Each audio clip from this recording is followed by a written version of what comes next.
Welcome to Secure Money Mindset, where seasoned advisors cover the topics that matter most to your financial future. Each episode is packed with practical insight, real conversations, and guidance you can trust. Let's dive in.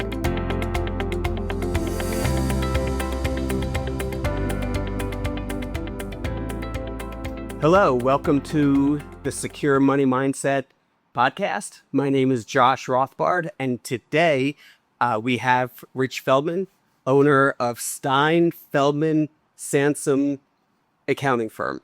We're going to be talking about takeaways from the past tax season. And Rich, do you want to introduce yourself and say hi? Sure. So our firm has been in existence for around 30 years. We're a small 5-man operation in Ambler, specialize in any type of business, pretty much real estate, physicians, lawyers, individual and corporate, and tax planning, estate planning. We do everything. Okay, so Rich, we just finished up tax season for 2025. You did or I did? We all did. I filed. You prepared the returns. What was different this year versus years past? Well, there was obviously the new tax bill that was enacted, and it probably affected pretty much every client in one way or another. Okay. Wealthy down to clients just, retired, making Social Security, some passive income, and on the whole, I would say most people got more money back or owed less taxes. So it was very successful for them, and it made us look good.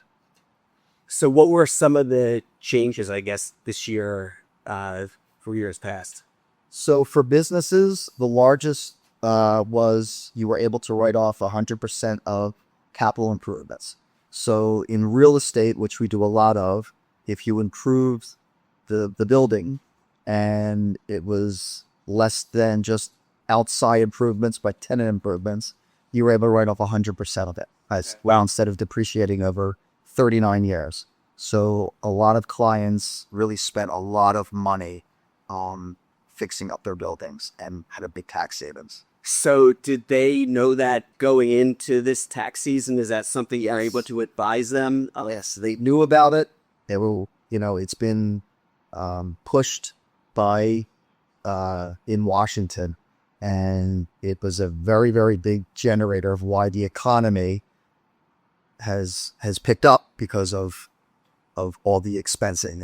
It's a very, very big tax deduction, and it's not just for the wealthy. It's for people that own just a small apartment building and a shopping center. It's very advantageous.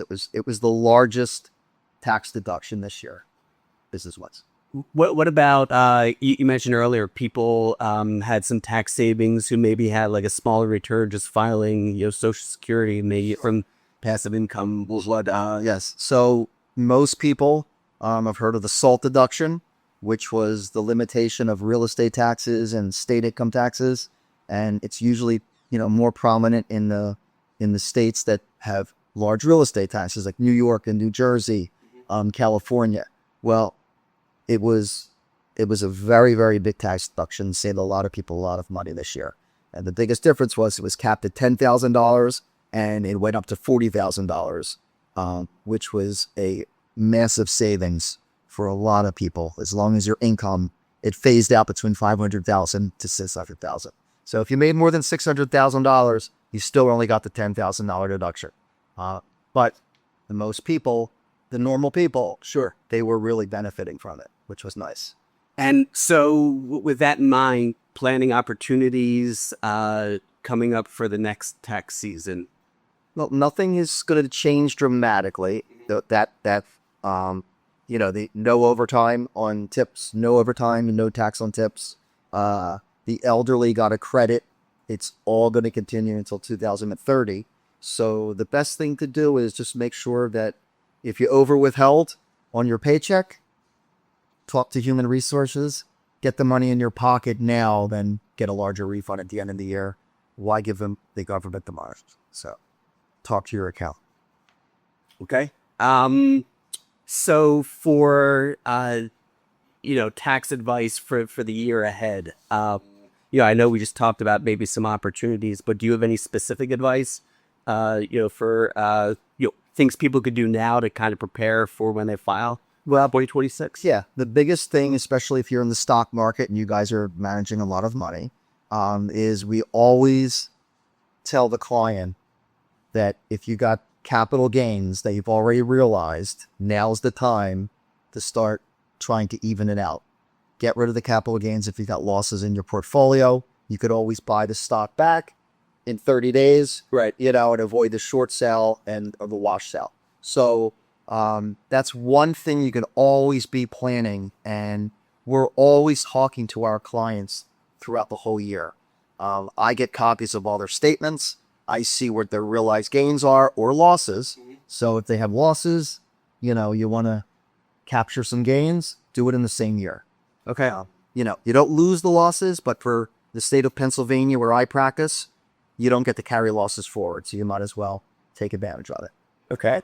Yeah. So, that tax loss harvesting, it's interesting you bring that up. A lot of times we try to do that toward the end of the year. Do you think there's any advantage to doing it early in the year, later in the year? That does it not matter? We like doing it earlier because if you still like the stock, you could buy it back. Okay. So if you sell it at the end of the year, you got to wait at least, the 30 days. Yep.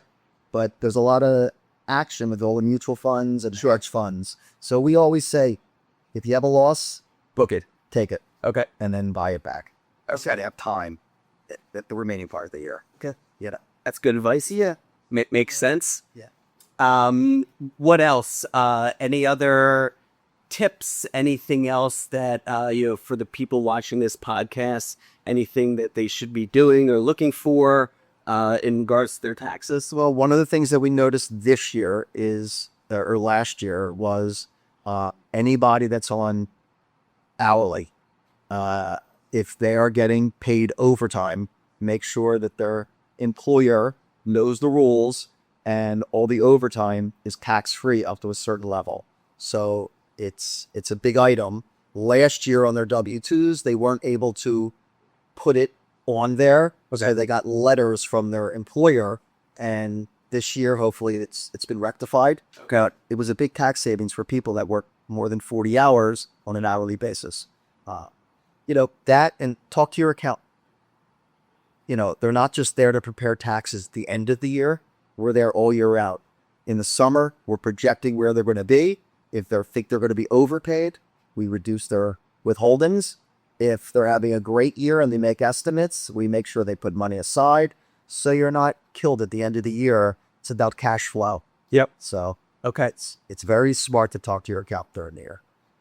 As we start to finish up here, just some, I don't know if you want to call it mistakes or missed opportunities people may have encountered. Well, this year we did get, I wouldn't call it a mistake, but there were a lot of people that usually don't even handle, they itemize. Okay. And they don't keep track of their certain documents, real estate taxes and mortgage interest, because they were at the standard deduction.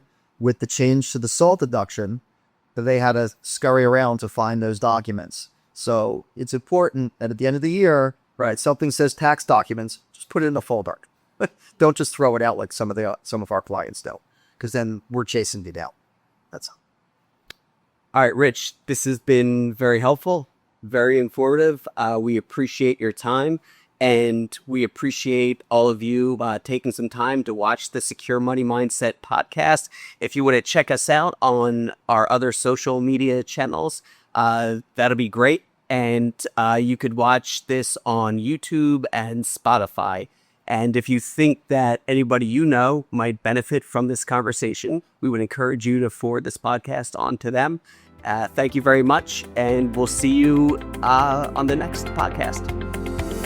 We hope you enjoyed today's episode of Secure Money Mindset. For more, search Secure Money Mindset on Spotify or wherever you listen to your podcasts, and watch full episodes on YouTube. Thanks for listening to Secure Money Mindset, where financial security is a state of mind.